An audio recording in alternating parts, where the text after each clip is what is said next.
Channel 26 Bangla.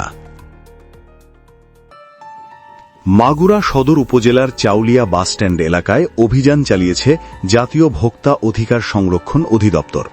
অস্বাস্থ্যকর পরিবেশে দই মিষ্টি তৈরি ও খাবারে ক্ষতিকর রাসায়নিক মেশানোর দায়ে মুসলিম সুইটস নামে একটি প্রতিষ্ঠানকে ৩৫,০০০ টাকা জরিমানা করা হয়েছে।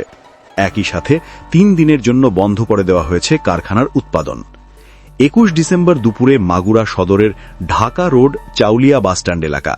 নিয়মিত তদারকির অংশ হিসেবে এখানে অভিযানে নামে ভোক্তা অধিকার সংরক্ষণ অধিদপ্তর। অভিযান চলাকালে মেসার্স মুসলিম সুইটস নামক প্রতিষ্ঠানে প্রবেশ করতেই দেখা যায় চরম অব্যবস্থাপনা। খুবই স্যাঁতস্যাঁতে ও নোংরা পরিবেশে তৈরি হচ্ছে দই মিষ্টি। মেঝে থেকে শুরু করে খাবারের র‍্যাক সবই যেন ময়লার ভাগাড়।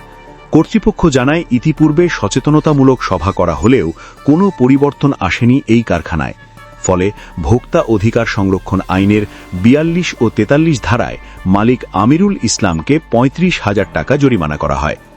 অভিযানে জেলা নিরাপদ খাদ্য কর্মকর্তা সুমন অধিকারী ও মাগুরা জেলা পুলিশের একটি টিম সার্বিক সহযোগিতা প্রদান করে। শেষে অস্বাস্থ্যকর পরিবেশে রাখা বিপুল পরিমাণ খাবার জনসমক্ষে নষ্ট করে ফেলা হয়। আমরা জাতীয় ভোক্তা অধিকার সংরক্ষণ থেকে মাগুরা সদর উপজেলার চাউলিয়া বাসস্ট্যান্ড মুসলিম সুইটস এখানে এসে আমরা অভিযান পরিচালনা করি।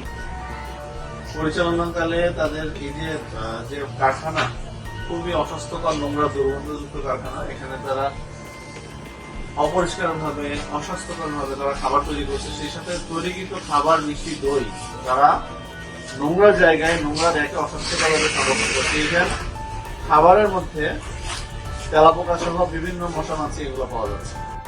তো এই সমস্ত অপরাধে আজকে আমরা এই প্রতিষ্ঠানটিকে ২৫,০০০ টাকা জরিমানা করেছি এবং তাদেরকে ৩ দিন বন্ধ রেখে আজকে পরে ৩ দিন বন্ধ রেখে কারখানা পরিষ্কার পরিচ্ছন্ন নির্দেশনা আমরা দিয়েছি। সেই সাথে ভবিষ্যতে যেন এই ধরনের অন্যায় অপরাধ বা অস্বাস্থ্যকর পরিবেশ না থাকে তাদের জন্য আমরা তাদেরকে নির্দেশনা দিয়েছি।